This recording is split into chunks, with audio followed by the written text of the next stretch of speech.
following is a presentation of Main Street Media, your source for news, sports, and information on Main Street in Middle Tennessee.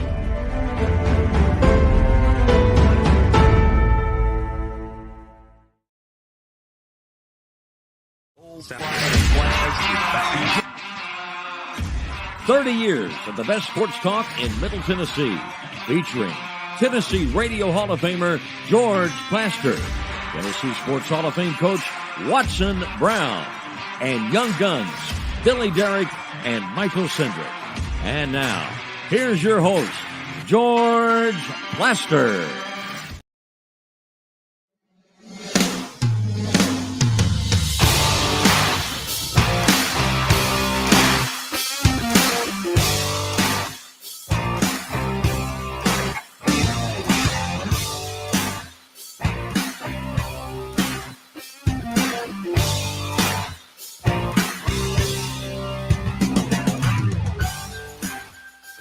Hello again, everybody. Welcome in.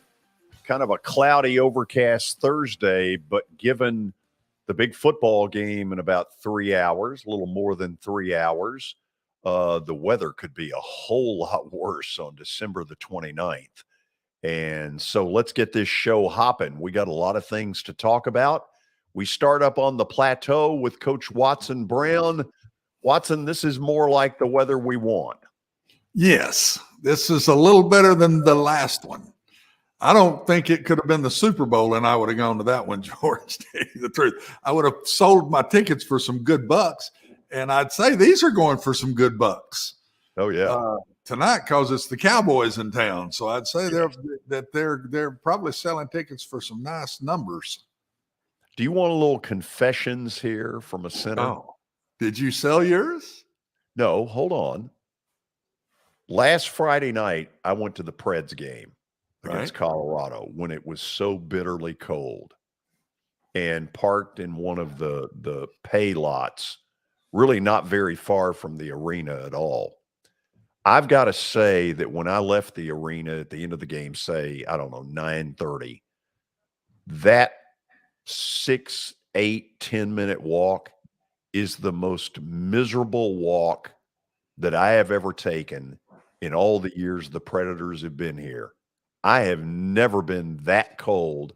I want to thank the wind for the freshening zephyr that it was. Thank the wind. I've heard a lot of things before. I've never heard somebody thank the wind. So that's pretty good. God, it was miserable. I would have liked to thank the wind on some field goals through the years. But I'm not sure the wind ever helped me make one. They hurt me make some, but I don't know if the wind ever helped me make any. It didn't help any last Friday night. Billy, for those who are going to the game tonight, at least they're getting, pretty decent weather. Looks like 50, 52 degrees around kickoff. Yeah. And it seems like all the ice is kind of lingering. Most of the ice is still lingering, but I mean, it feels like kind of a spring day out right now, as opposed to what it was 4 days ago is in the -5. So we get our show started each day with Terry McCormick's Daily Titans Update.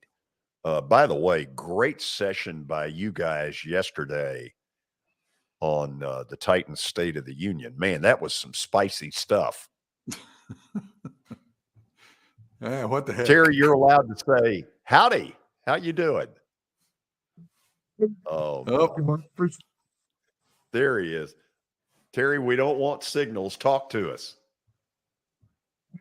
Yeah. It's very faint. Yeah. Oh, there he is. Try it again. There we go. Okay. Can you hear me now? Okay. Yes, boy, have I got a first question for you. Okay, we now know what tonight's all about. It's just simply the Titans are going to rest the ones they think need to get healthy. They may play me before it's over. It's a glorified preseason game, which doesn't look good to anybody, although it's the right thing for the Titans to do. Terry, what I want to know is this. In baseball, A commissioner has the power to step in and say, we're not going to have a farce. In football, now this guy may be too busy counting his money at $44 million a year, but does Goodell have the power, if he so desired, to send the Titans a letter saying, I dadgum better see so-and-so, so-and-so, so-and-so, they're not hurt? Well, I think they would have to have proof that they're not hurt. Obviously, they listed 12 different guys on the injury report with various ailments, and a number of those guys have been missing for several weeks now. So they're not going to make them run those guys out there. And then the guys that are listed as doubtful, Derrick Henry, Danico Autry, Christian Fulton. Fulton and Autry have been in and out of the lineup. Henry has been banged up. I think, that would probably be the one that they would say, hey, you put him out there if they had the power to do that. But I don't think they're going to force the Titans, or could force the Titans to do that, simply because football is such a violent and, injury inducing game, so to speak, because there have been questions about teams faking injuries, to stop the clock and, stop a team no huddling. That's much more on the college level than the NFL level, although it's been on the NFL level some of late. And there's really nothing that can be done about that other than, a fine here or a fine there, which I think the Saints got a fine a few weeks ago about that. But I guess Goodell could have that, but he would have to prove that they're holding a healthy player out and listing them as injured. Yeah. So tonight, if what we're going to see are ushers and me and maybe Billy because he's younger, if that's really what we're going with here, number one, are they overly concerned if they get ripped to shreds? And secondly, is there a player or two on this roster who tonight could force more playing time because of showing something that nobody's seen before? Well, that's a legitimate question. I'm sure they don't want to go out there and get beat 45-3 if they can help it. But, their more important goal and their more important objective is week 18 in Jacksonville. As far as could somebody show them something and impress them, I think ideally they would probably like for Malik Willis to show them something and impress them, and also for some of the members of that offensive line to step up and be counted. Not let Micah Parsons and some of these other guys that the Cowboys have along that defensive front just run roughshod over this offensive line, which we know has been a problem for much of the year. Terry, obviously there was an excitement level to the fact that the Cowboys were on the schedule. They are, after all, they've dubbed themselves years ago as America's team, and they certainly have proven to be that. Tonight, what do you think the crowd mix in Cowboys and Titans? I think you're going to see a big-time Dallas Cowboy contingent out there, George, in that stadium. Would you repeat that? What you're going to see? I said, I think you're going to see a big-time Dallas Cowboys contingent in that stadium tonight, George. I think, there are lots of people who are Cowboys fans all over the place, and Nashville's a destination city, so people who have loved the Cowboys for many, many years might turn out in droves in this stadium tonight, even though it's a Titans home game. Jerry World North. Yes, I think that might be what it would be. Boy, Jerry World East. Yeah. Listen, I know we're having a little bit of technical stuff here, but thanks as always for the report. We'll check back in tomorrow. All right, sounds good. That is like it sounded like it might have been a delay there. Yeah, that is your slightly delayed daily Titans update from Terry McCormick. I've got most of it in though, pretty fine. But George, that's been brought to us by Sumner Funeral and Cremation. They are sharing their family with yours in your time of need. They've got 2 locations in both Gallatin and Hendersonville, and also online at sumnerfuneral.com. Also, the Justin Tucker team with Platinum Realty Partners, Middle Tennessee's most trusted team in realty. Give them a call at 615-906-8458. Okay, let's get started with the update. And, of course, we had quite the day of bowl games yesterday, and Ole Miss was in the news, George. Last night, Lane Kiffin, after the game, said that a Texas Tech player spit on an Ole Miss player named Jordan Watkins. And, George, you don't hear that very often from a coach after a game about a player, getting – so, I mean, that was pretty personal. Yeah. And so I want to go to Watson on this story. It's not the first time, unfortunately, that this has ever happened. In your coaching life, if you knew that happened, do you go straight to the other coach when it's over and tell him that this went on? Well, I don't know that I ever knew it happened. I can't ever remember, because there was another piece to this that's bigger than spitting, I think, is supposedly he used a racial slur right to the kid. I think that's the real big piece here. Spitting on people or pulling at people or grabbing people I don't in think piles. one of them are great. All of that now been going on since I played myself. So, I mean, that's nothing new. But I think the racial slur is the piece. And I just hope it's looked into. If I heard it myself, I would go to the other coach and tell him that I heard his kid do this. Just want you to know that. I would do that. If I heard it myself and I heard my kid say it. Conference afterwards with it? Huh?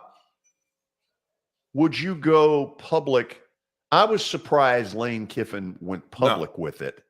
No, I wouldn't have done that. I would have addressed it. I might have taken it to the conference. I know I'd have gone to the coach after the game and said, "Hey, you need to look into this." Now the kid might. You can't stop that, but I'm not sure that I would have done that.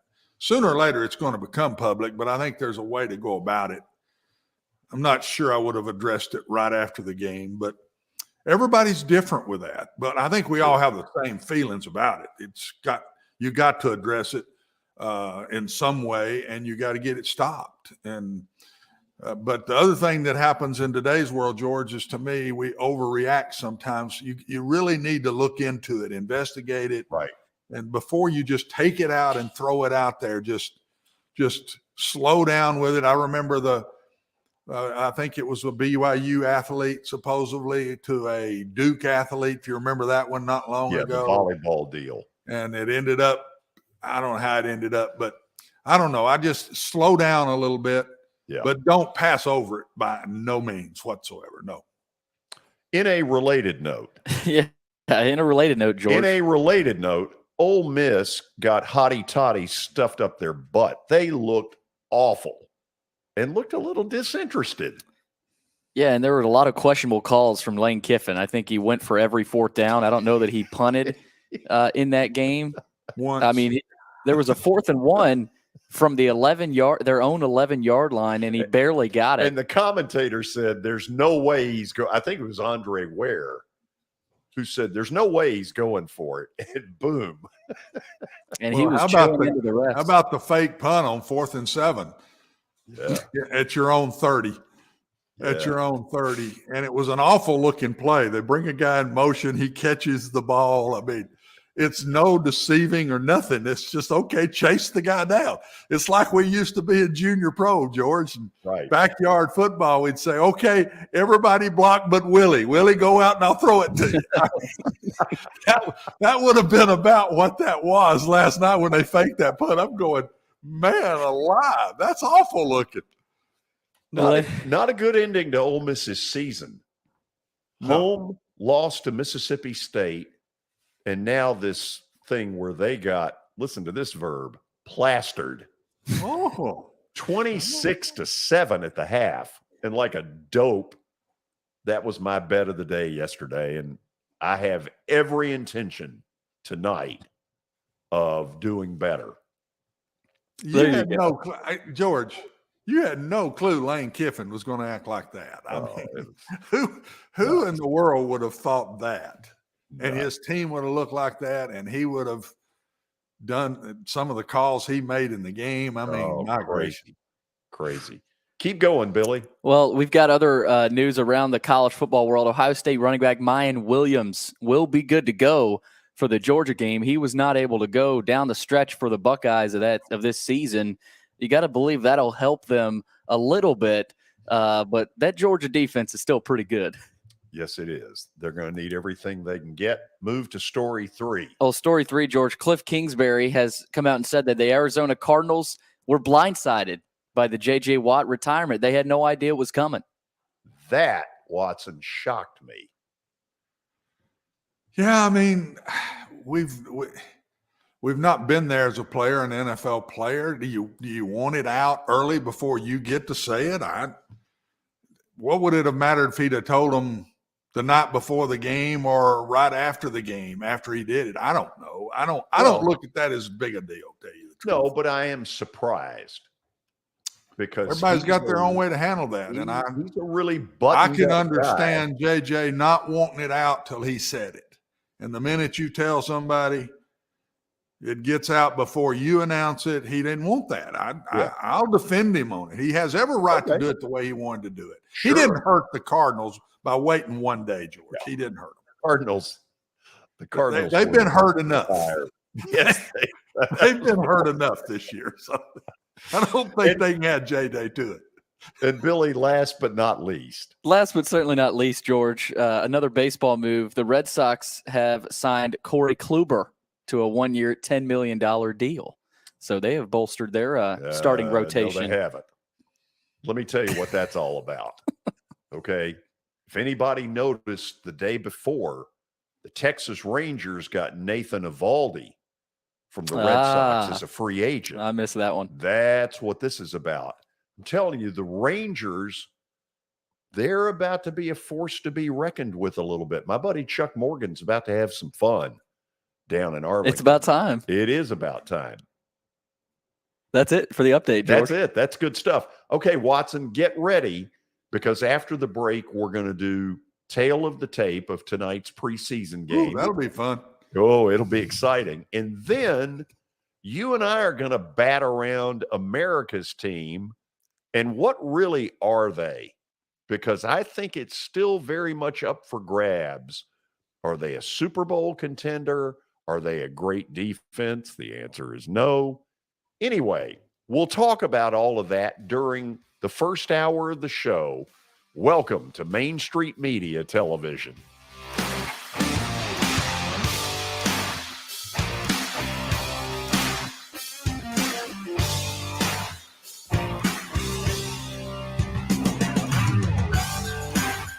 Buying or selling a home can be a very personal experience. Why not go with the team that receives nearly all of their business from referrals? Clearly a trusted name in real estate. The Justin Tucker team with Platinum Realty Partners has sold more than 500 homes in the last 7 years. Voted best in Sumner County multiple times. Proven to be trusted with your most personal assets. Call the Justin Tucker team with Platinum Realty Partners at 615-906-8458. The Justin Tucker team with Platinum Realty Partners, Middle Tennessee's most trusted team in realty. I highly recommend Sumner Funeral and Cremation because of their caring nature and attentiveness to detail. Pre-planning your funeral now will bring you peace of mind and less stress to your loved ones. When the chaos of losing you happens, your family can honor and celebrate your life, knowing things are happening just as you wanted them to. Pre-planning determines the details of your funeral, cemetery services, and can be less expensive. We are honored to serve you and are always here for you in your time of need. Sumner Funeral and Cremation. Traditional, affordable, dignified. SumnerFuneral.com. Jody Jones Dentistry can handle all your dental needs, from the basics to cosmetic procedures. All of this in the nicest dental facility I have ever seen. Jody has done it right. They're located conveniently at 55 Music Square East, and for an appointment, it's simple. Dial 615-259-5100 and tell them Plaz sent you.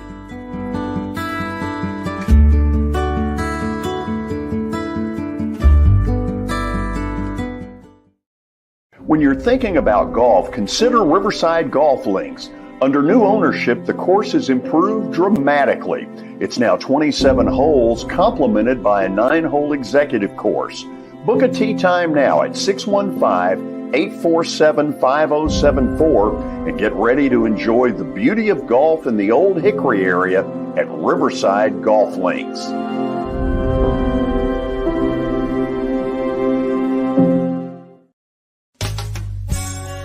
I'm Bart Durham. I was sworn in as a lawyer in 1963, and I've been working as a lawyer since then. We're a firm that does exclusively personal injury, a lot of tractor-trailer crashes. Insurance companies will open up their checkbooks when you force them to. We have systems that work. We get the most money for our clients in the shortest amount of time. I'm Blair Durham. My dad and I want to help. Give us a call at 615-242-9000. This is Eric Berner with Rockcastle Wealth Advisors. I help people in the pursuit of making their money live as long as they do. People hire me because I use a customized, individualized, and personal approach for the person I'm working with.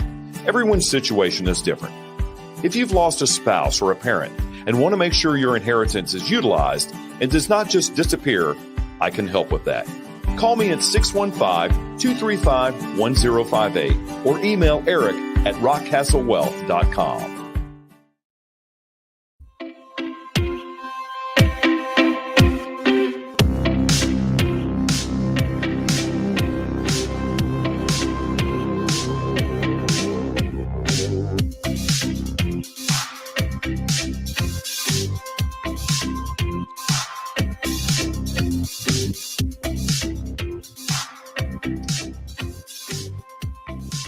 So Jerry Jones and the Cowpokes are in town tonight in one of the weirder feelings that we've had around an NFL game in a while, because the Titans are in a weird position.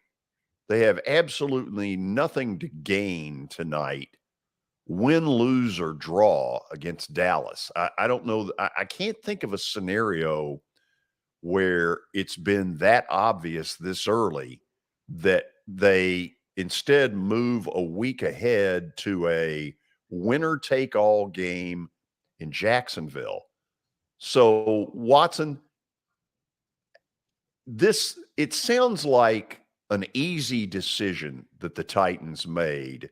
Do you think it was an easy decision that they'd sit half the free world? Wouldn't have been for me. When you're a coach, you just want to try to win every game you can win. I promise you there was a lot of discussion about the general philosophy of it, George. And then I'd say there was major discussion on this kid is injured. Should we hold him? Is he not hurt bad enough? So I think it went all the way down individual to individual. And I promise he doesn't feel good about it.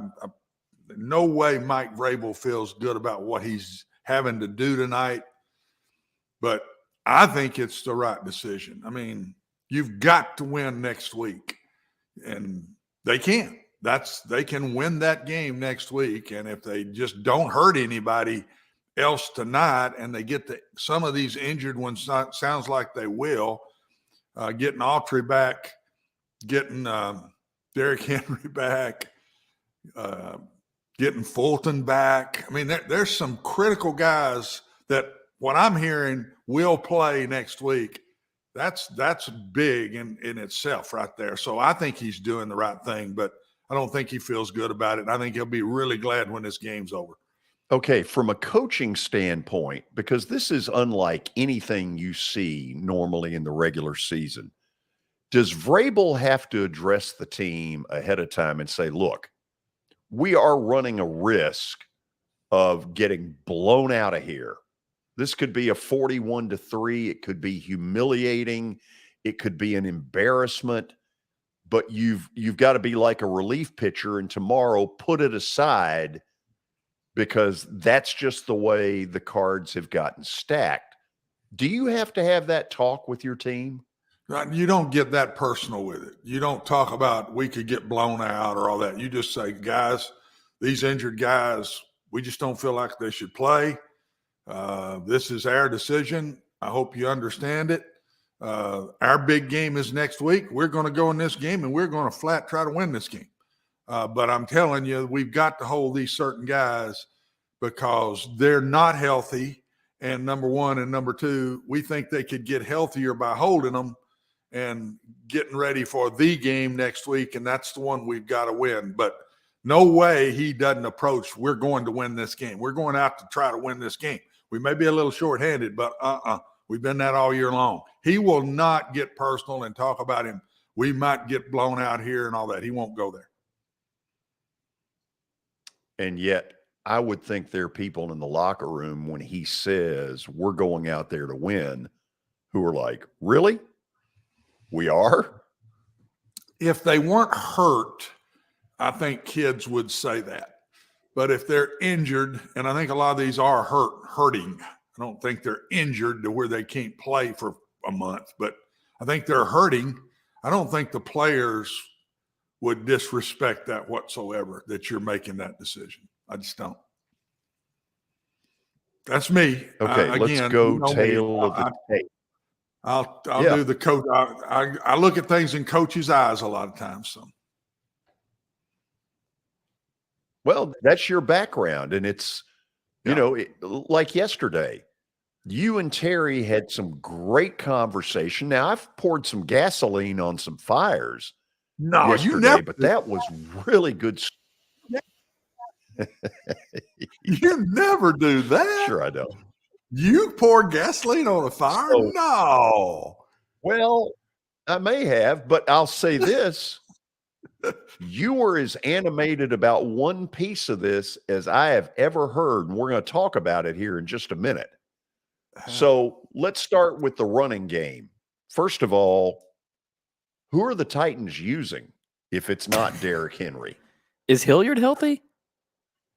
No, I don't think he's back yet. I don't think so.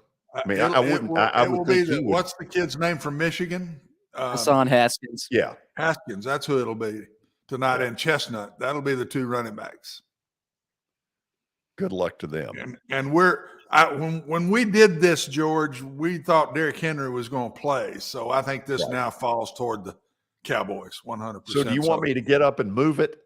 I know you're not capable of that. So it's not a telestrator, George. That's way over your head, George. You're not capable. I think you're shortchanging me, but that's okay. I don't think so. Not the first time. I tell you what, jump up and move it. Let's see you jump up and move that over, okay? By golly, I will. Go ahead. Okay. The passing game. This just in. The check mark goes to the Cowboys. You think? Right now, you would give the check mark on the passing game to the team. And what was the longest yard was the jail movie. Yeah. They got a better passing attack. But Watson, you really got off on this yesterday that they have to open up and give this poor guy a chance. Yeah. Why not? You're behind the 8 ball. The game doesn't count toward the standings. It's not going to matter for next week. Why, if you're the Titans, why would you not want to find out what he can do? They did a little bit. They were even conservative with him in the preseason games. So I say let him go. Now, stay away from the drop back pass stuff, but let him throw the ball, use his legs more, see what he can do to help win next week. And then if he's not doing well, there's got to be a time, let's say it's first quarter's not going well. I'm not sure I don't stick Josh Dobbs in the second quarter to see what he can do and find out exactly where you are going into next week's game. What a perfect time. When in a season in NFL, in a game during the season, could you do this other than this unique scenario they've got tonight? Go for it. I beg them to do it because I'd like to see what Malik Willis does when you let him loose a little bit. Defensively, the Cowboys get the check mark. And Micah Parsons. That's the only one that would be closer than the others. Our defensive front, but Autry's not playing. Dupree's not playing. So, yes, you got to give it to the Cowboys. So, exactly how do you try with this patchwork stuff to block Parsons? Well, you have to make sure that one of two things is happening. You turn the protection toward him where you got a chance to get a second guy on him some way, or you have a tight end chip out on him, or you have the running back either chip him or once he looks for his assignment, don't release and just turn toward find Parsons and double him. It's got to be one of those three things. And then the best way to block him, I think, is on running downs, throw play action passes when he's thinking run first. And on passing downs, throw a screen or run a draw, run Malik Willis on a carry, something. I would not drop back and throw on a passing down against this defense with our offensive line the way it is right now, George. I wouldn't do it. The Titans get the edge in the special teams. It's not a huge edge, but certainly in the punting game, they're better. Now, you may be out there going, hey, George, you idiot. The game is in Nashville. And I'll counter with, if you believe this is a home game for the Titans, you will also believe that Ohio State's playing Georgia in a neutral site on Saturday. Do you like that? I like that because that's what it's going to be on Saturday too. But George. Yes. Breaking news. The Titans are expected to start quarterback Josh Dobbs tonight, according to Adam Schefter. Wow. Really? Mm-hmm. That does not surprise me in the least because I'm telling you, I thought that was a great pickup. I think he should be one of the best backups in the league. Is that a give up on Malik Willis for this season? Oh, yeah. Let's find out what Josh Dobbs can do tonight. It's what I was saying do with Malik Willis. They're going to do with Josh Dobbs. That's exactly what it is. If Josh don't get it done, they'll go back to Malik Willis next week. But they signed him 8 days ago, and now he's going to make his first start at quarterback for the Titans. With what the Titans do, it's not real hard to learn that stuff. I'm telling you. Well, you got to wonder, did they play fake to Derek and hope A.J. Brown's out there? And if he didn't, find the nearest tight end in the zip code closest to you. There's not a lot to it. Oh, no, that does make sense to me, number one. And number two, it also tells me if Ryan Tannehill gets back, Josh Dobbs will be the backup. It won't be Malik Willis. So under the intangibles, before we get to final score, you put out the who cares the most, because Dallas is in kind of a unique deal as well. It sure doesn't look like they're going to catch Philly. It sure looks like they're going on the road as the 5 seed to play either Tampa, who I guarantee you they're rooting for, or Carolina, who they're not rooting for. Watson, what's their excitement level to this? Well, they have to win this game tonight because they're not out of it on paper. So they can't think that way. They've got to go in and say, we got to win this game. If the Eagles lose next week, we go to the last game of the year. If they lose, we win. We're in. We're in first place. So they won't look at it that way tonight. Maybe by next week they will. If the Eagles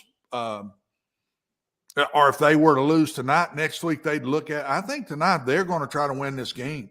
If they don't, I think it's a big mistake on their part. And to comment on a part above when you said home team, when does Dallas ever play a road game? I mean, they've got an unbelievable fan base. I mean, everywhere they go, there's unbelievable amount of the stands that's filled with Cowboys. It's unbelievable. In the old days, probably Washington. Yeah. Philly, Washington. Philly hated them. Packers hated them. Yeah. And probably the Steelers. Do we get a Watson final score? We didn't do a final score. You didn't ask me, and I didn't give it. Oh, yes, you did. I have it right 30 to 10, I think I said. 28. Is that what I said? 10. Yeah. 30 to 10? You said 28. This is where we need the commercial where you drop the red flag and the person goes into the hoodie to see what it is you really said. Either way, I'm probably begging for as many points as I can get right now. After the break, we're going to talk about America's team. God, did I say that? I thought it was the Braves, but apparently it's the Cowboys. We'll talk about them when we come back. This is Main Street Media Television.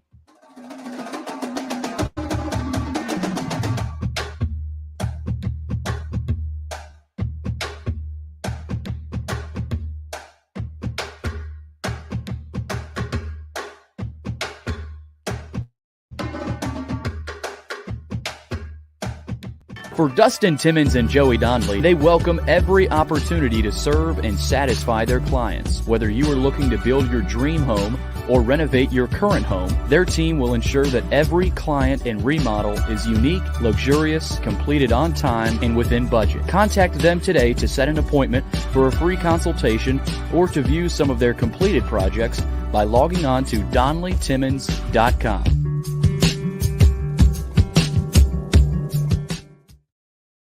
At WellSkin Dermatology and Aesthetics, we pride ourselves in providing access, innovation, and a patient experience second to none. Access to care and treatment when you need it. Innovation with medical-led cosmetics and various on-site technologies for full-service treatments with a customer experience that is calming, casual, and effective. Independently owned, providing medical, surgical, pediatric, and cosmetic dermatology and more. Visit WellSkinMD.com to schedule your appointment today. WellSkin Dermatology and Aesthetics. Access to healthier skin.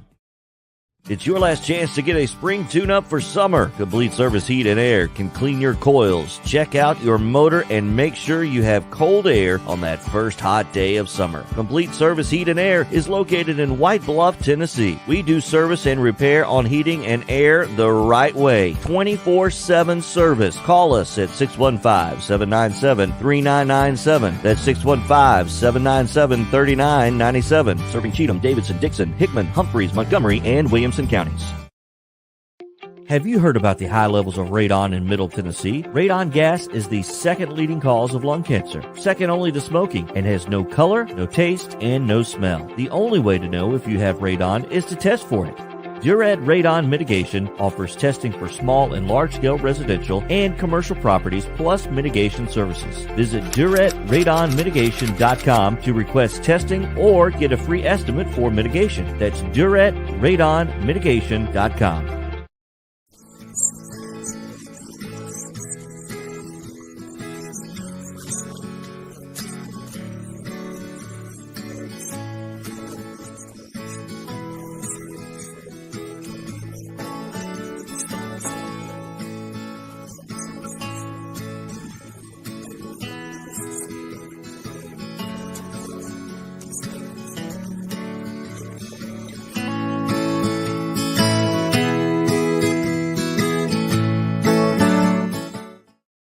Since 1865, the First Baptist Church of Gallatin on Winchester Street has served its community by catering to the least, the last, and the lost, providing a church of welcome used by God to save the lost, transform the saved, and impact its community. As a proud multi-ethnic congregation, Pastor Derek Jackson personally welcomes you to join them in fellowship Sunday mornings at 8 in person or at 1045 in person or online at firstbaptistgallatin.org. First Baptist Gallatin on Winchester Street, serving with open arms as a true church of welcome.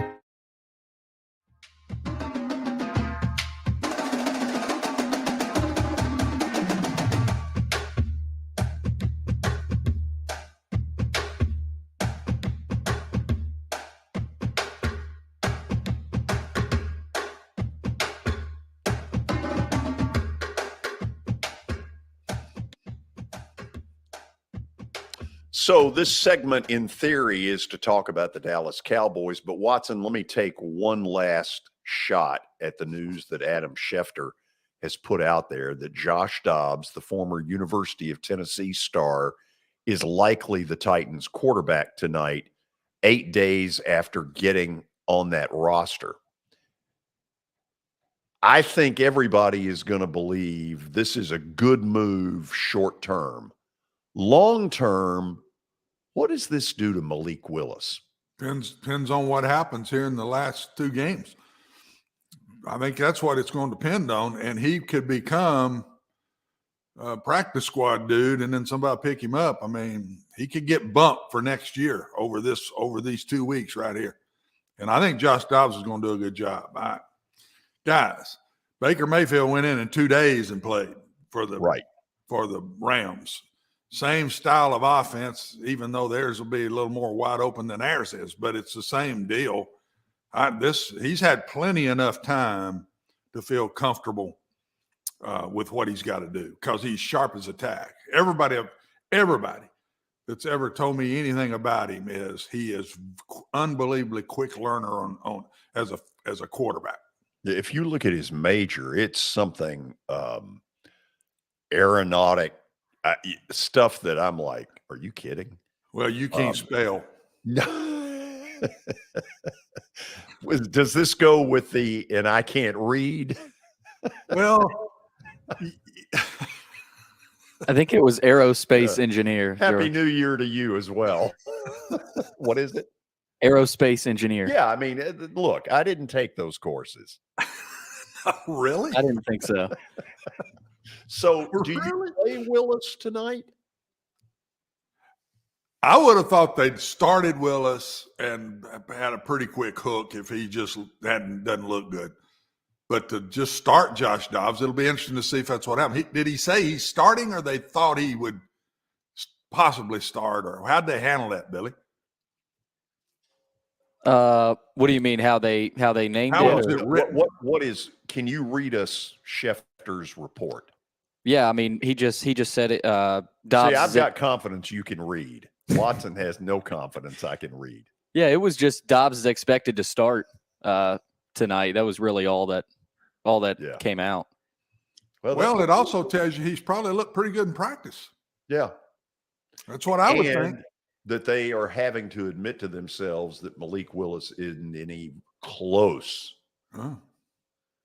So, Watson, let's get to Dallas, because there have been times this year where you would look at Dallas and say, this is a major league defense. These people are for real. But recently, Jacksonville lit them up like a Christmas tree. Philly lit them up with a backup quarterback. What do you think's going on in Dallas defensively?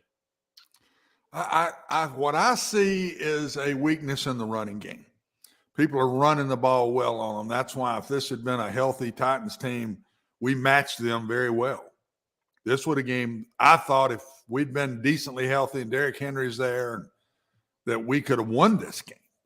Now with it like it is, I think that changes it, even though Josh Dobbs ups my antenna a little bit more, that if he were to go play well, they might hang around. It'd be a better game than we're thinking. I just think they don't stop the run well, and they're not going to let them go very far, and their offense totally goes off of Dak Prescott. And honestly, guys, he's on and off and on and off and on and off. He has a great game, and then he'll come back and throw 2 or 3 that you go, huh? Did he do that? And then he comes back again the next week and lights it up. I think it's whichever Dak Prescott shows up on how the Cowboys play. They're running the ball well. They've got their tackle back. Is it Smith, something? Number 77. He's a really good player, maybe the best tackle and one of the best tackles in the league. He's back. That made a huge difference in their running game. They're back running the ball well again right now. And I think I read where Pollard may not play tonight. That there may hold him out of this game, who's does so much for their offense. Yes. But I think their offense goes off of Dak. He's been inconsistent, and their defense has got to play the run better, or they're not going very far themselves in the playoffs. Do you think T.Y. Hilton will be a big contributor here down the stretch? On not in numbers, but in plays, in big plays that he makes. I'd say he had a huge one.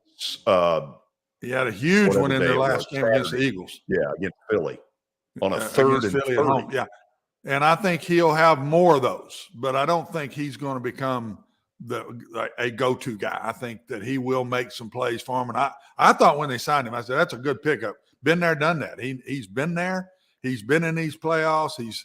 He'd be a good guy to have on your football team. And so I thought that was a good move by the Cowboys. And I do think he'll show up more as they get into the playoffs. Watson, on Prescott, is any of this a little like the Titans in that yesterday you really came out and said, they are too conservative. They're not helping Willis at all. It's all 10 yards at a time. When I watch Dallas, I see some of the same stuff at times. 2nd and 8, run the ball 3rd and 6, and then it's sort of like you say to Prescott, now go bail us out. Yeah, I agree with that. And I also say it's inconsistent. One game you see what you're talking about, and then the next game they come out and just light it up, throwing it all over the field, just scoring points after points, wide open, Lamb's making plays everywhere. So it's a little inconsistent to me, George, in that their play calling is a little bit like Dak. It's up and down. It's 2 different offenses in 2 different weeks. I'm anxious to see them tonight. I would think they'd come out and just really go after us is what they would do. But we'll see. When you say go after us, what do you mean by that? Throw it down the field. Be wide open. Yeah. Not what you're talking about in that conservative way of right. It's 2nd and 12 and they run a ball or whatever. I don't think I would doubt you see that tonight. Gotcha. Last thing. Do you see a scenario where the Cowboys make a deep run? I no longer do. They're good enough to make a deep run if Dak plays well every day, every game. And they're good enough if they can figure out how to stop the run, which early in the season they were doing. Here late in the year, they haven't. If they don't get the run under control better than they have in the last 4 or 5 weeks, I don't see a deep run. You got to stop the run in the playoffs, and your quarterback has to play really well. I mean, that is why they want is what it's all about. Yeah, it's why they want Tampa, who can't run the ball a lick. Can't run the ball a lick, and so that they match them well. They match them well. I'm anxious to see how they do against us tonight. Do they stop the run tonight, or do we run the ball decent on those guys?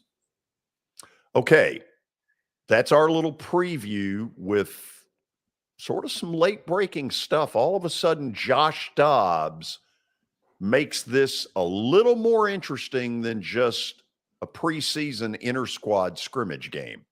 We'll come back with stat of the day and more. Mark Griffin will join us, former University of Tennessee basketball star. He was in Oxford last night for what was a tough, gritty win over the Ole Miss Rebels. Stick around. This is Main Street Media Television.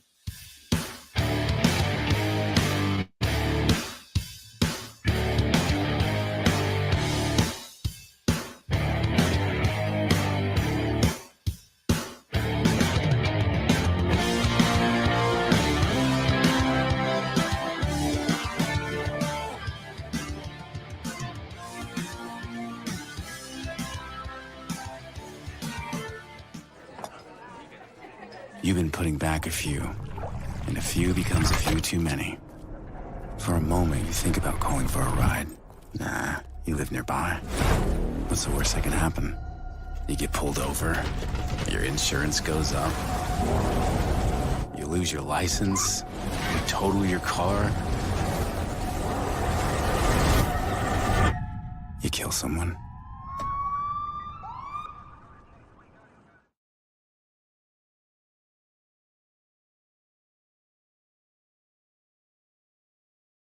Hit After Hit has become the baseball store in Tennessee.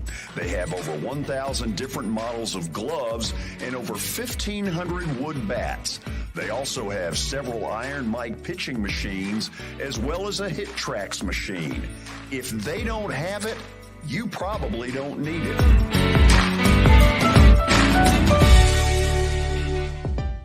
We're proud to call Hit After Hit the official shirt provider of the Plaster and Friends Celebrity Bowling Night.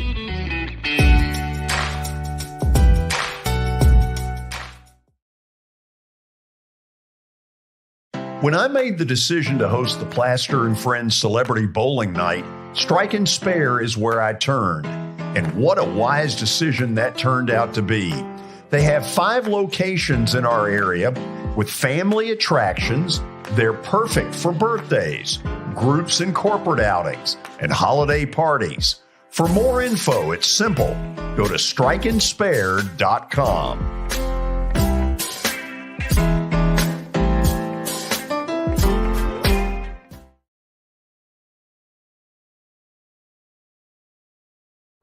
Walmart Supply Chain is hiring in Lebanon. Earn up to $22.25 an hour when you join our new fulfillment center. Enjoy competitive pay and premium perks, including 100% paid college tuition, 401k match, flexible schedules, a free Walmart Plus membership that includes discounts, and free Paramount Plus, paid time off, and so much more. Fulfilling work starts right here.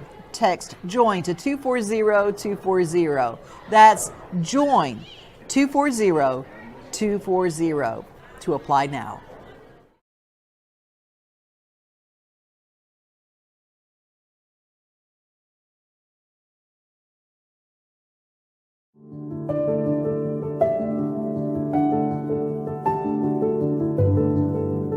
Welcome to the Omni Nashville Hotel. Urban elegance with a vintage touch. Our 800-room hotel opened up in the fall of 2013 with 746 guest rooms and 54 suites.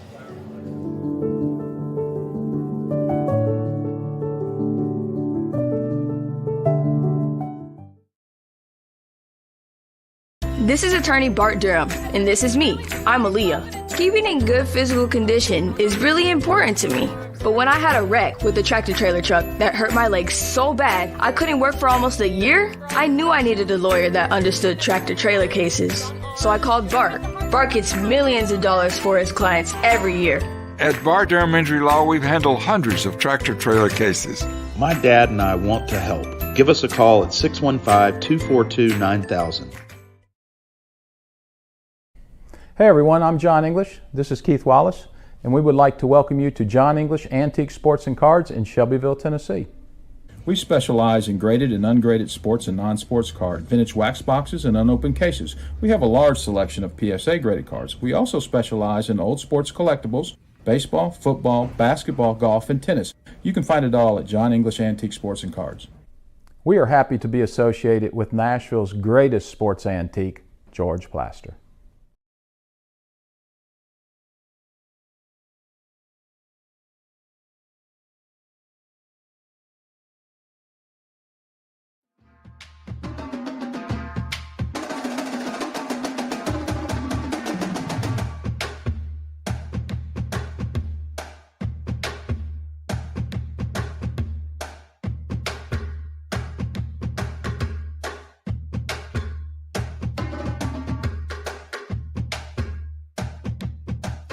Welcome back into the George Plaster Show. It's now time for Stat of the Day. It is brought to you by John English Antique Sports and Cards. They're located in Shelbyville, Tennessee. Of course, Tuesdays through Fridays from noon to 5 and Saturdays from 10 a.m.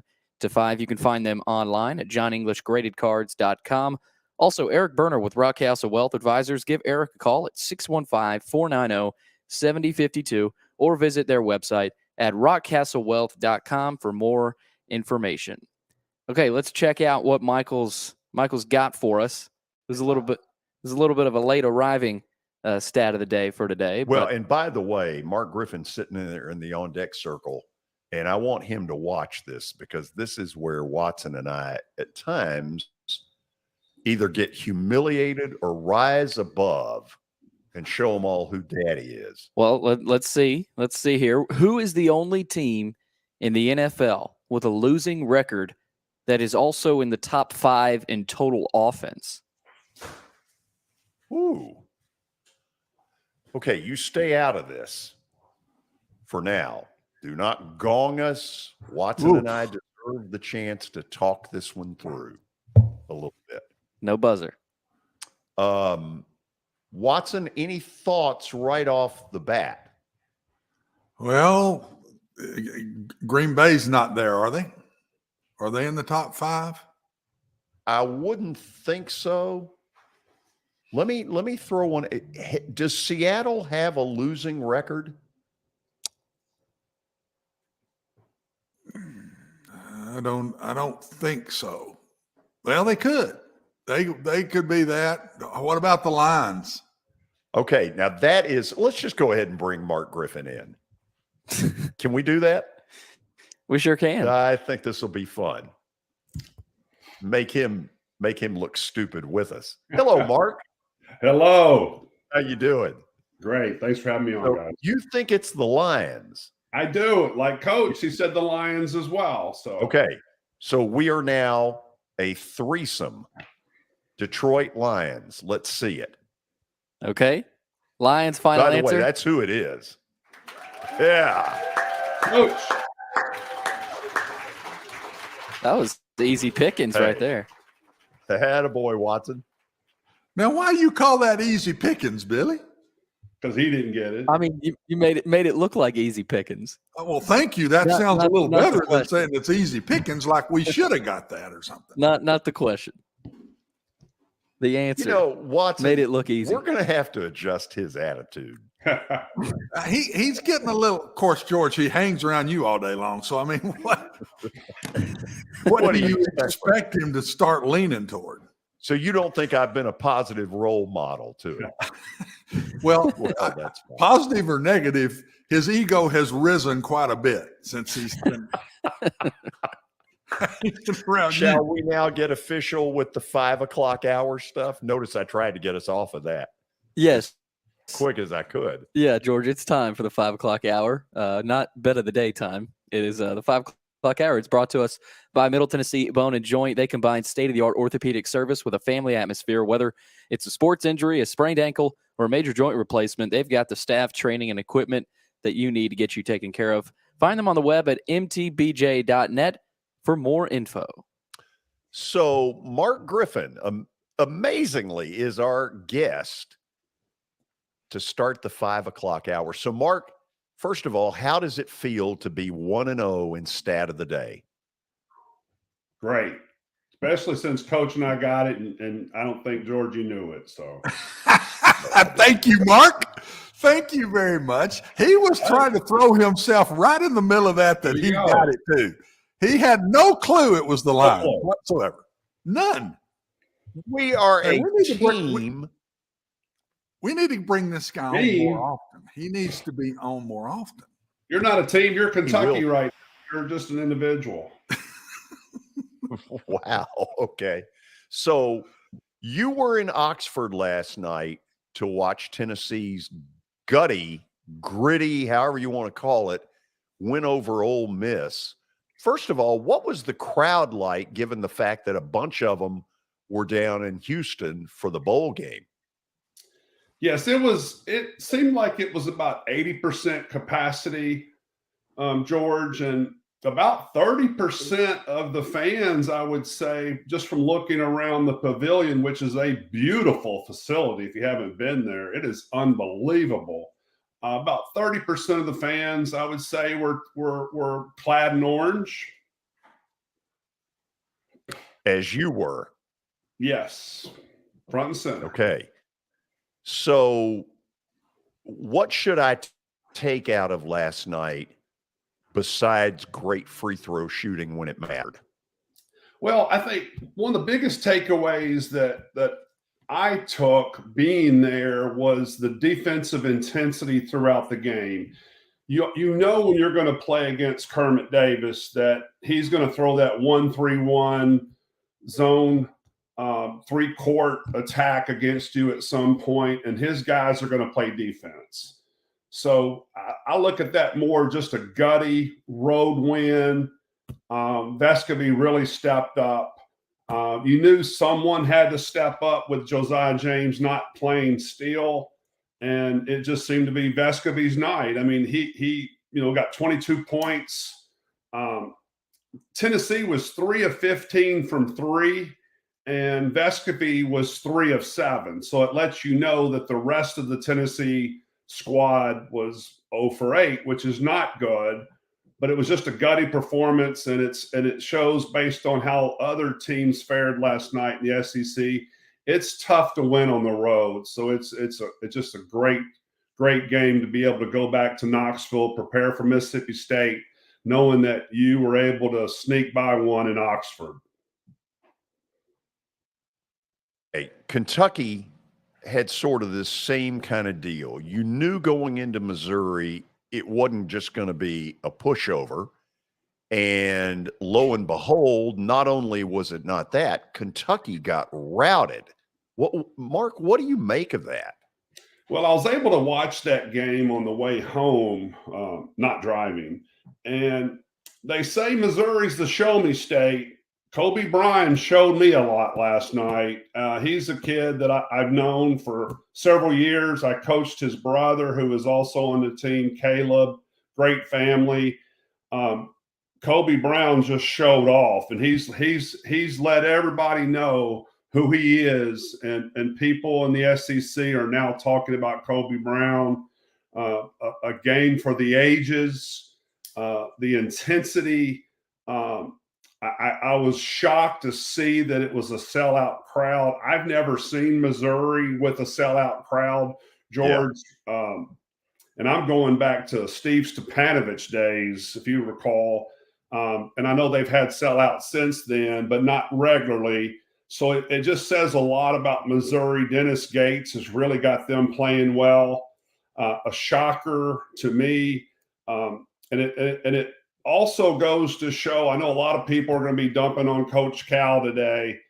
And I think deservedly so, because of the talent level he has. And I'd said, last week's show, Kentucky's going to come around February, March. And I still think that, but you got to get them now. But there's no excuse in not having secondary or a third option or even a fourth option with the talent that they have. Sheway gets his points, gets his rebounds. He's not getting any help. That's what it looks like. When I saw his numbers last night, it was the customary double-double that one of the top 5 players in the country you've come to expect. But, Mark, it does look like it's kind of Sheway and, if Mark Griffin can get 6, great. If George can contribute a free throw, great. They're not getting what I think their talent level around him should get. Well, one of the two interesting stats stood out to me. I did some research today, George, and Kentucky had 1 block. 1. Kentucky forced 8 turnovers.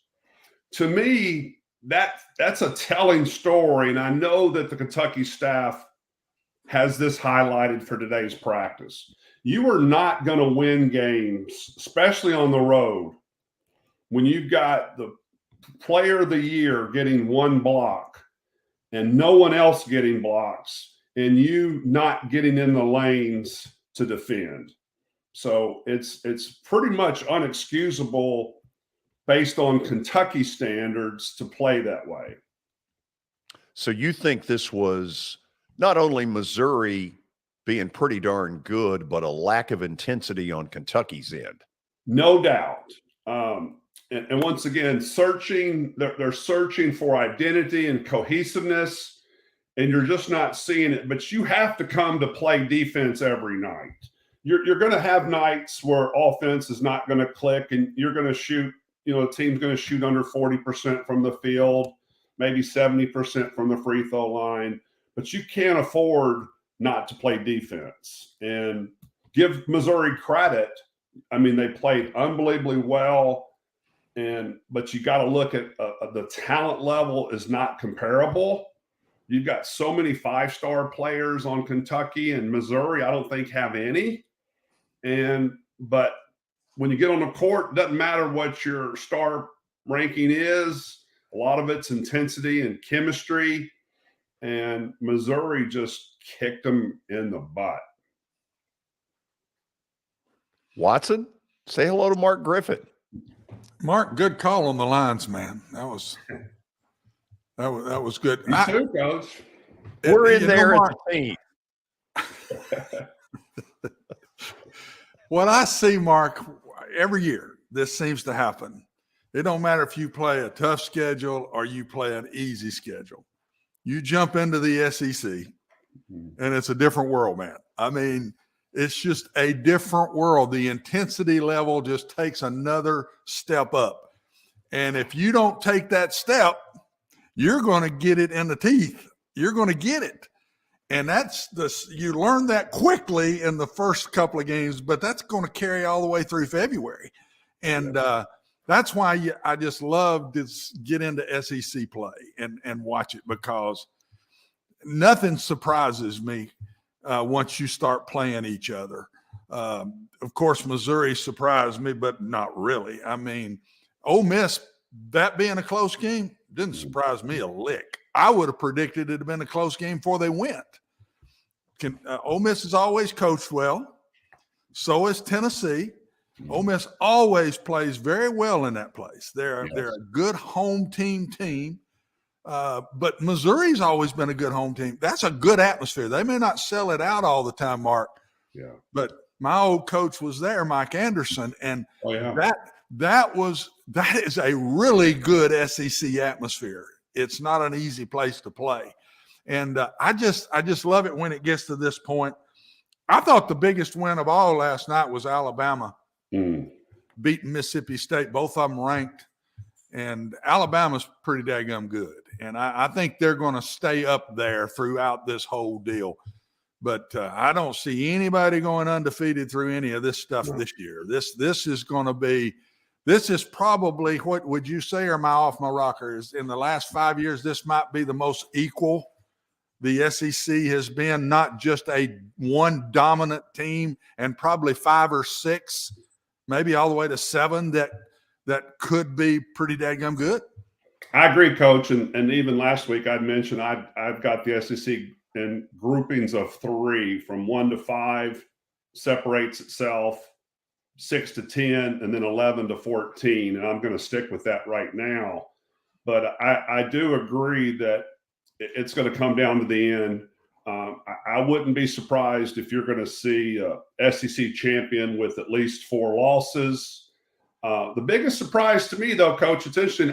My biggest surprise was Arkansas losing at LSU. And I agree with you. Another surprise with Alabama played so well, being so young. You know, they have 3 freshman starters at Alabama, and going into the SEC, like you talked about, is what I call the second season. You have your preseason or your pre-conference, SEC, and then postseason. And it is a different game. You've got to step up your game. It's a different environment. There's more on the line. There's more pressure from your coaches. But I look at the Arkansas game, because Arkansas, we'll talk more about them throughout this season. They've got 4 guys on their team that are NBA prospects that are going to be drafted, between the first and the second round. But the sad thing that I've seen early on with Arkansas, which shows me a concern, if you don't mind me addressing this, is their bench. Their first player off the bench got 7 minutes. Ooh. The 7th, and 8th player played 2 minutes. Ooh. You can't go through a rigorous SEC schedule and play 32 to 40 minutes. They had several players that played the whole game. Now, Nick Smith's not playing yet, but you can't do that now. You have to have depth in the SEC, or Arkansas is going to suffer. And they're going to have to make some drastic changes and get some help from some players. I know they've had some injuries, but they're going to have to get some depth, or they're going to be in trouble. How long will Kentucky put up with some of this kind of stuff, Mark? I mean, I think the fan has not been. I don't think it's reported enough that they're a little more disgruntled than we all think they are. Am I right or wrong about that? Well, that's what I feel.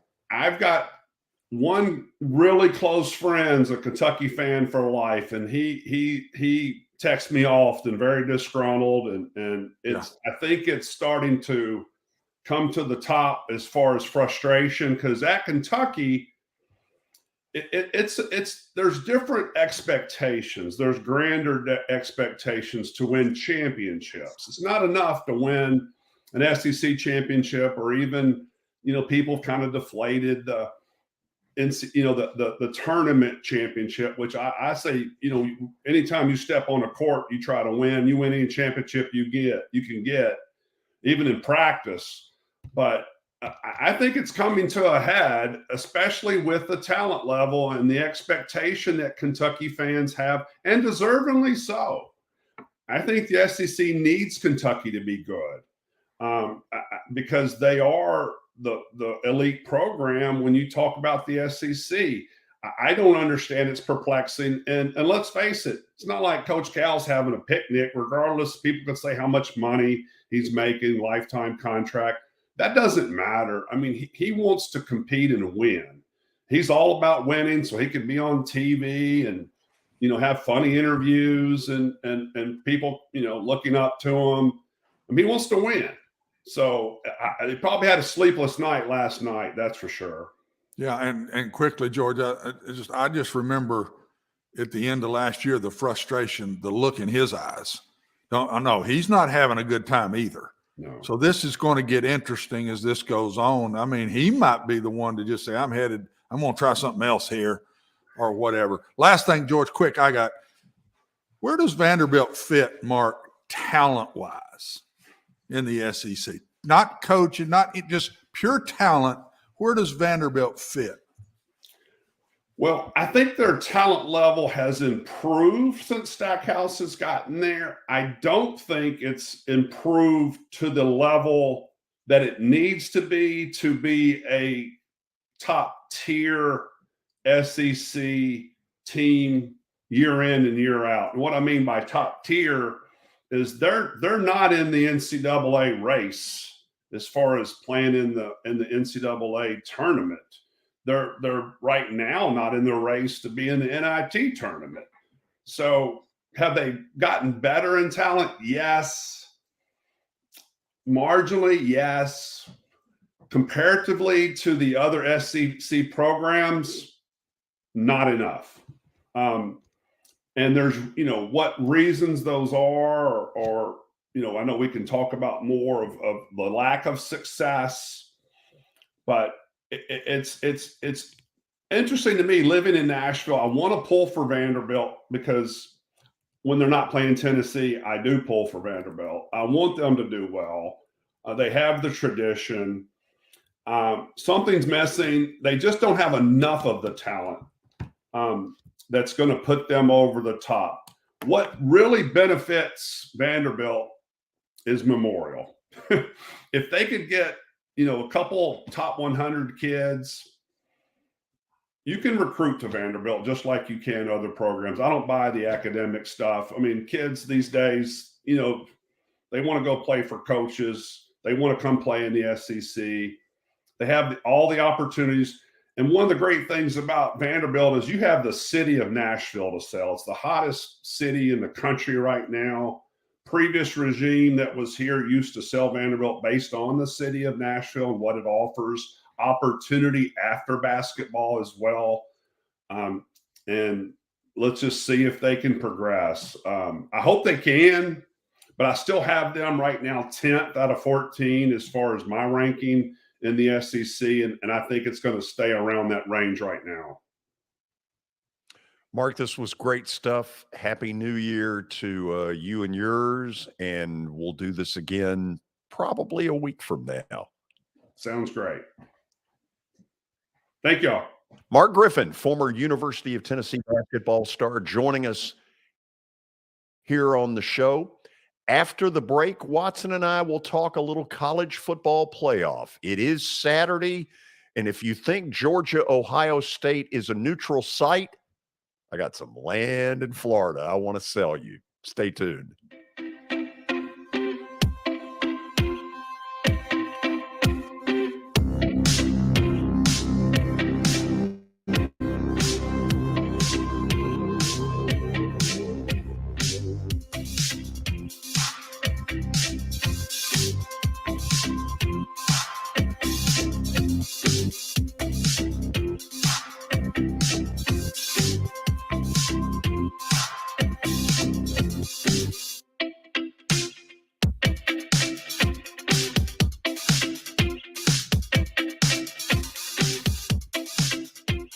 Buying or selling a home can be a very personal experience. Why not go with the team that receives nearly all of their business from referrals? Clearly a trusted name in real estate. The Justin Tucker team with Platinum Realty Partners has sold more than 500 homes in the last 7 years. Voted best in Sumner County multiple times. Proven to be trusted with your most personal assets. Call the Justin Tucker team with Platinum Realty Partners at 615-906-8458. The Justin Tucker team with Platinum Realty Partners, Middle Tennessee's most trusted team in realty.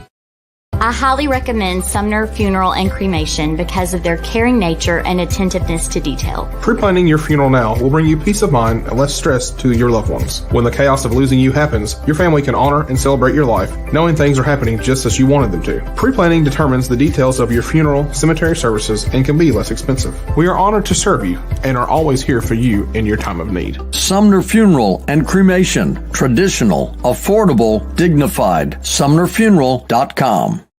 Jody Jones Dentistry can handle all your dental needs, from the basics to cosmetic procedures. All of this in the nicest dental facility I have ever seen. Jody has done it right. They're located conveniently at 55 Music Square East, and for an appointment, it's simple. Dial 615-259-5100 and tell them Plaz sent you.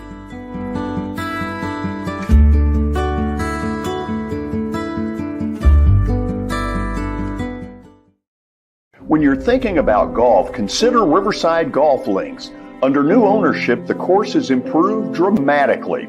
It's now 27 holes, complemented by a 9-hole executive course.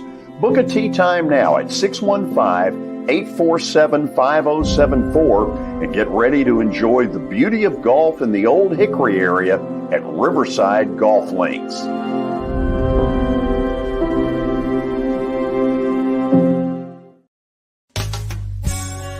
I'm Bart Durham.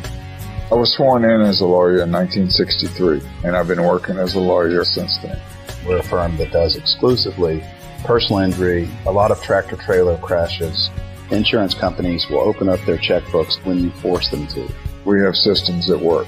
We get the most money for our clients in the shortest amount of time. I'm Blair Durham. My dad and I want to help. Give us a call at 615-242-9000. This is Eric Barner with Rock Castle Wealth Advisors. I help people in the pursuit of making their money live as long as they do. People hire me because I use a customized, individualized, and personal approach for the person I'm working with. Everyone's situation is different. If you've lost a spouse or a parent and want to make sure your inheritance is utilized and does not just disappear, I can help with that. Call me at 615-235-1058 or email Eric at rockcastlewealth.com.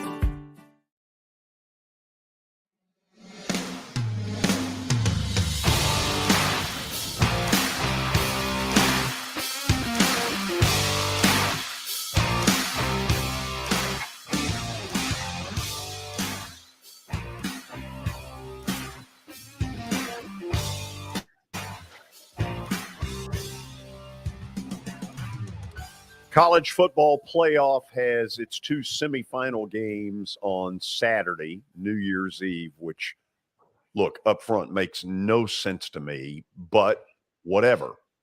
That's the way they've planned it out. Watson, the conventional wisdom is it's going to be Georgia and Michigan in the title game. They're the 2 favorites. Which of the 2 underdogs do you think poses the bigger challenge? It should be Ohio State. Their talent level is closer to Georgia than TCU's is to Michigan, in my opinion. I think they're both going to be great games. I think this is a. Do you really? I do. I think they're both going to be really good games and get into the fourth quarter with it, both games with both teams having a chance to win. I think TCU hangs around. I don't know that either one beats the spreads, but I think they'll be under the spread in the fourth quarter. And I do think Georgia and Michigan end up winning the game. I would say Ohio State has the best shot because I think their talent level is closer to Georgia than TCU's is to Michigan. Can TCU hang with anything short of Duggan having a monster game? No, but I think he will. I think he'll play his heart out and running, throwing, everything. The grit's fixing to really show in him. They're probably going to be the loosest team of the four. They've not been there, not even been close to being there. Everything's icing on the cake from here on for them. I think they'll put everybody they got. It'll be like playing Derrick Henry. I think they're going to load everything they got in that box and try to stop the tailback. And will for a while. Michigan's been really good in second halves. That's the only bad thing I put up for TCU is for some reason Michigan comes out with the pressure on them and finishes games off, and have done it all year long.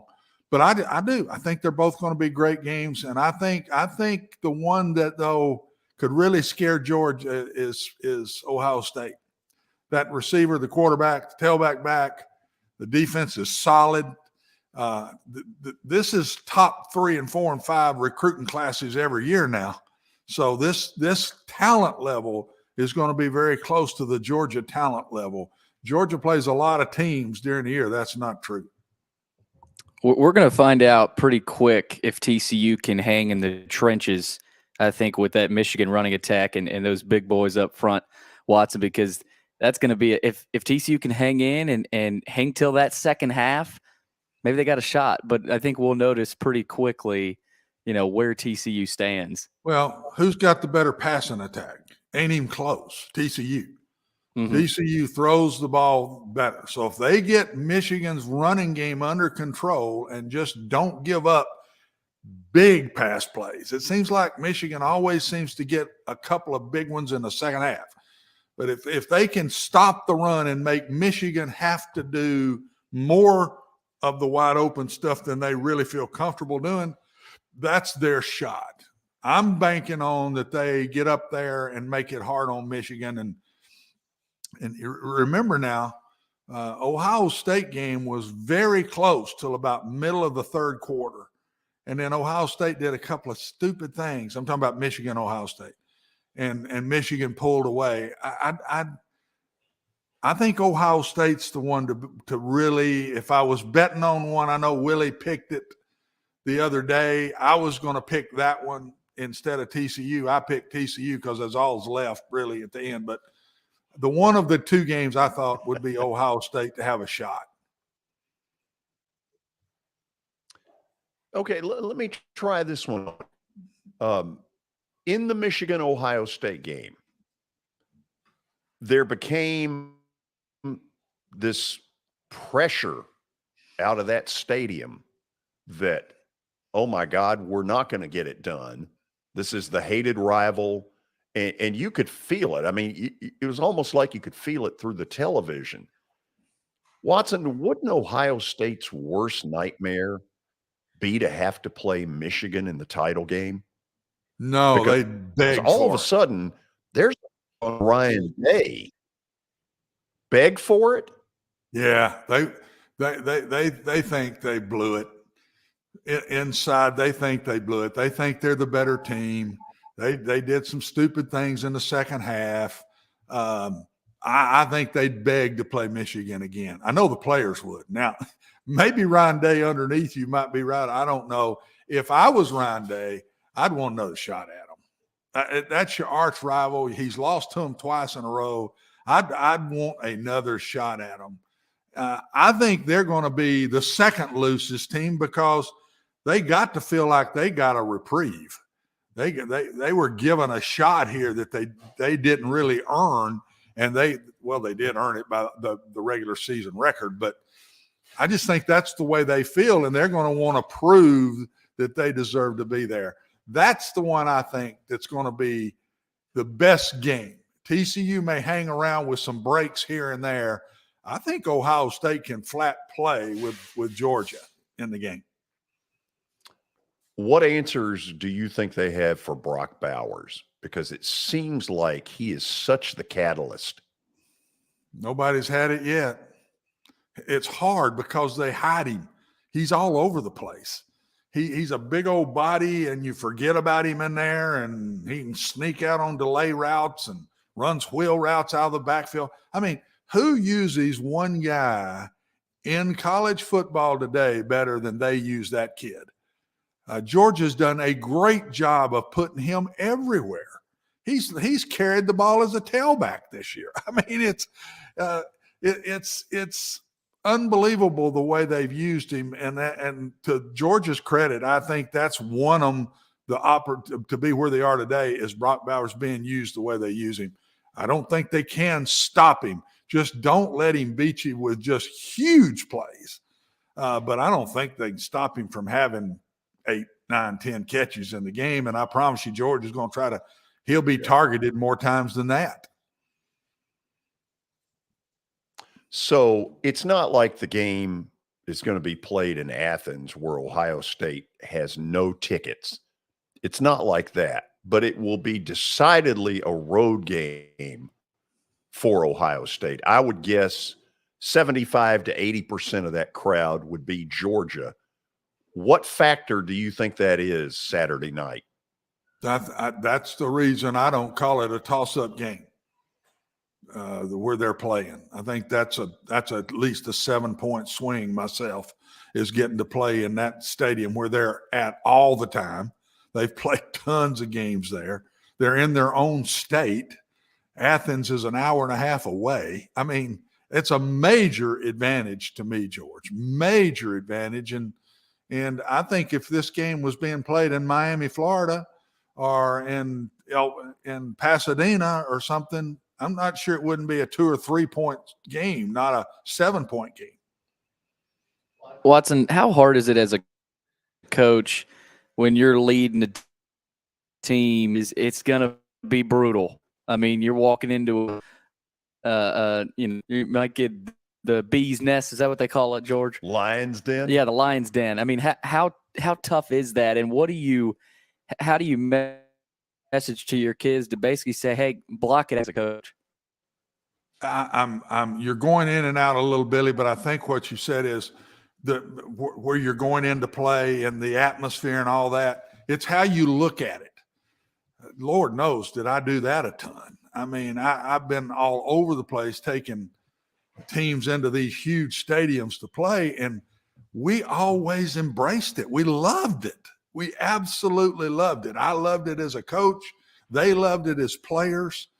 Those kind of games to me are easier to get ready for. You're underdogs. The place is wild. You play at home in front of your fans, but then you get to go on the road and play in front of the wildest fans in the world. It's how the coaches embrace it. I think these better ones, all these guys that are in this game, their teams will embrace this. I don't think it will be a factor in play as much as just the normalness for Georgia. That is a big difference. It's not just the yelling and the screaming. They've done this procedure and gone in here and played so many times. This is like a home stadium to them. And but we also saw Michigan go right into the shoe, which is one of the toughest, if not the toughest in the country, and it didn't faze them any. So I'm excited. This is the most excited I've been. The first 2 games, one of them's been blowouts every year. And I think both of these 2 games are going to be really good. Saturday, 3 o'clock, and then 7 o'clock Nashville time. The first one is TCU in Michigan. Georgia, Ohio State is the nightcap. We'll get to Plaster's bet of the day, and God knows I need a win after last night's debacle down in Houston. Stick around. I've got 2, and they better win.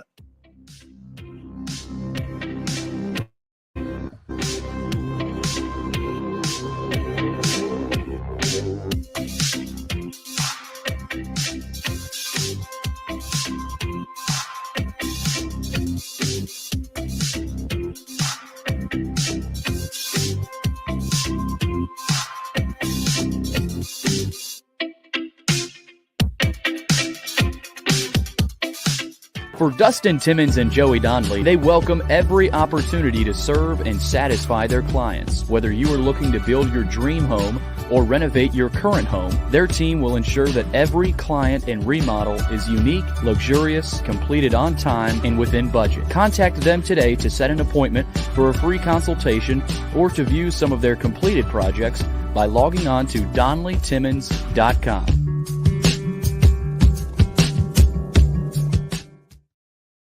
At WellSkin Dermatology and Aesthetics, we pride ourselves in providing access, innovation, and a patient experience second to none. Access to care and treatment when you need it. Innovation with medical-led cosmetics and various on-site technologies for full-service treatments with a customer experience that is calming, casual, and effective. Independently owned, providing medical, surgical, pediatric, and cosmetic dermatology and more. Visit WellSkinMD.com to schedule your appointment today. WellSkin Dermatology and Aesthetics. Access to healthier skin. It's your last chance to get a spring tune-up for summer. Complete Service Heat and Air can clean your coils, check out your motor, and make sure you have cold air on that first hot day of summer. Complete Service Heat and Air is located in White Bluff, Tennessee. We do service and repair on heating and air the right way. 24/7 service. Call us at 615-797-3997. That's 615-797-3997. Serving Cheatham, Davidson, Dixon, Hickman, Humphreys, Montgomery, and Williamson counties. Have you heard about the high levels of radon in Middle Tennessee? Radon gas is the second leading cause of lung cancer, second only to smoking, and has no color, no taste, and no smell. The only way to know if you have radon is to test for it. Duret Radon Mitigation offers testing for small and large-scale residential and commercial properties, plus mitigation services. Visit DuretRadonMitigation.com to request testing or get a free estimate for mitigation. That's DuretRadonMitigation.com.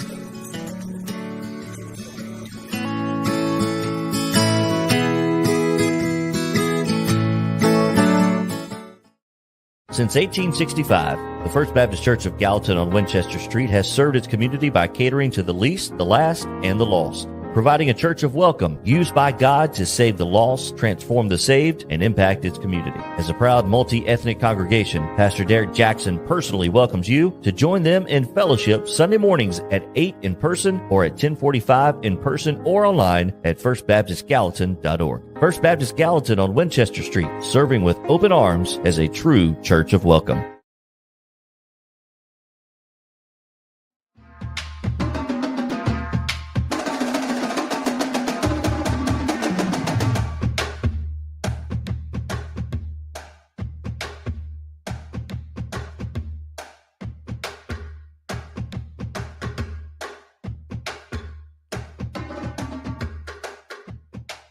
Welcome back into the George Plaster Show, final segment on this Thursday evening. We've got Plaster's Bet of the Day coming right up, and it is brought to you by Bart Durham Injury Law. Since 1975, Bart Durham has aggressively protected the rights of a broad range of victims of car accidents and personal injury in both Tennessee and Kentucky. If you too have seen your life interrupted by an injury on a highway, in a hospital, or at your workplace, let their attorneys do the work fighting for the full financial compensation that you need. Learn more by logging onto their website. That's bartdurham.com.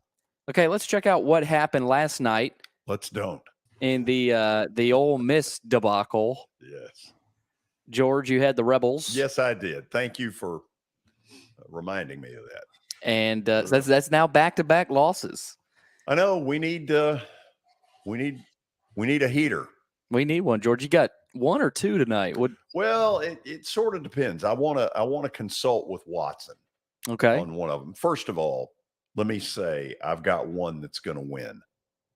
Texas plays a home game tonight in their bowl game in San Antonio in the Alamo Bowl. And oftentimes, even if a team isn't totally ready, when they go into that environment and see that 98% of the crowd is Texas Watson, they're going to cover tonight, even though Michael Penix is a really good quarterback at Washington. I'm going Texas Longhorns. I'm with you on that, even though Robinson, the great tailback, he's not playing, right? Didn't he declare for the draft? I think he did. And I think that hurts him. Yeah. That hurts him because he is the center of that offense. A lot of the offense Sarkisian was running was through Robinson. And so that'd be the only red flag I'd throw up. I think I'd still take Texas, though.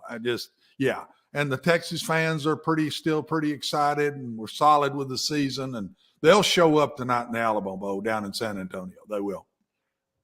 The other one that I was going, but I'm consulting an expert first. That's you. You're strike one against you, brother. Check out my record as a bettor.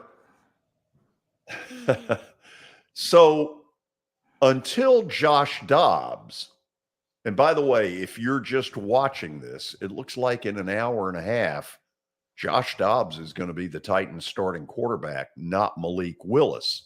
Adam Schefter breaking that one several hours ago. Watson, Dallas now is minus 12.5. Stay off it or go Dallas? Whew, I wouldn't touch it.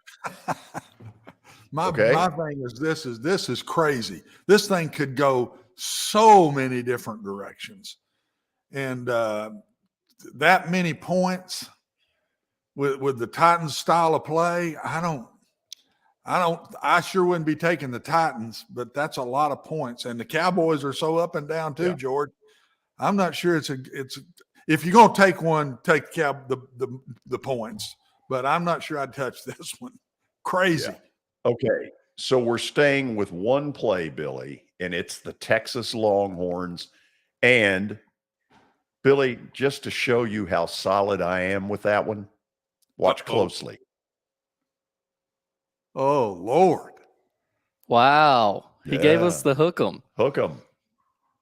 Watson, give him the horns down. Hook 'em, book 'em. Book the hook. Watson, behave. Enjoy your football tonight. I will, buddy. Pull for the Titans no matter what. They're going to need it. Billy? They're going to need it. Dave. I'll try, George. See you tomorrow on Main Street.